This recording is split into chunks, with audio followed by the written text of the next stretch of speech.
Hey, what's up kittens? Trowbro is back with another e-learning with Trowbro, and today we're going to be learning how to draw Garfield. That's right, my favorite Monday-hating, lasagna-loving cat. I read these books a lot when I was a kid, so I'm really looking forward to teaching you how to draw Garfield.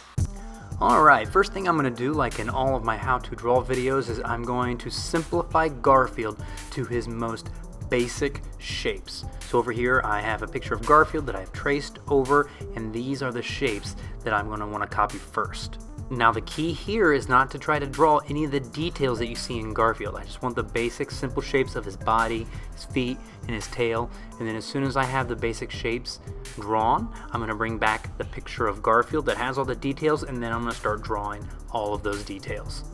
So the first thing I'm going to start drawing after I've drawn his body and his feet is I'm going to probably go with his hand, his arm.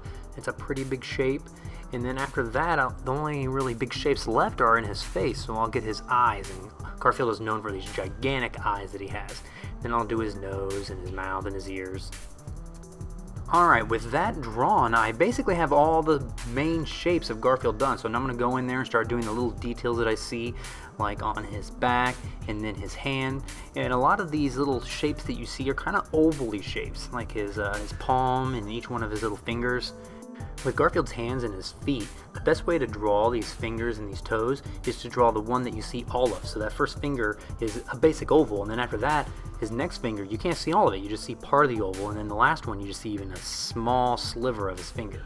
So it's easier to draw the first one that you see all of first, and then go on to the next one, So after you're done drawing Garfield's hand, his feet are very similar, very round shapes that you have here. Just make sure you just draw that first toe that you see all of first, and then do the next toe and the next toe, because there's that overlapping going on. Alright, now that his toes are done, I'm going to do his tail. Very simple shape. Now every single time his arm or his legs or his head go into his body, you just have these little U shapes. So don't forget to draw them.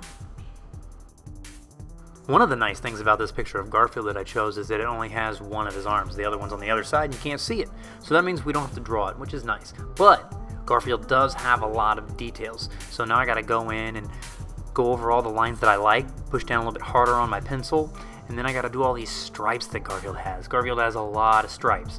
And I kinda count to make sure that I'm doing the right amount. I don't just go around adding stripes whenever I want. Like he's got 4 on one side of his head, like 4 rows of stripes on the left side, 4 rows on the right, and then he's got 4 rows on his back and also 4 rows on his tail, like 3 going down and 1 on the back end of his tail. And I think my Garfield is almost done.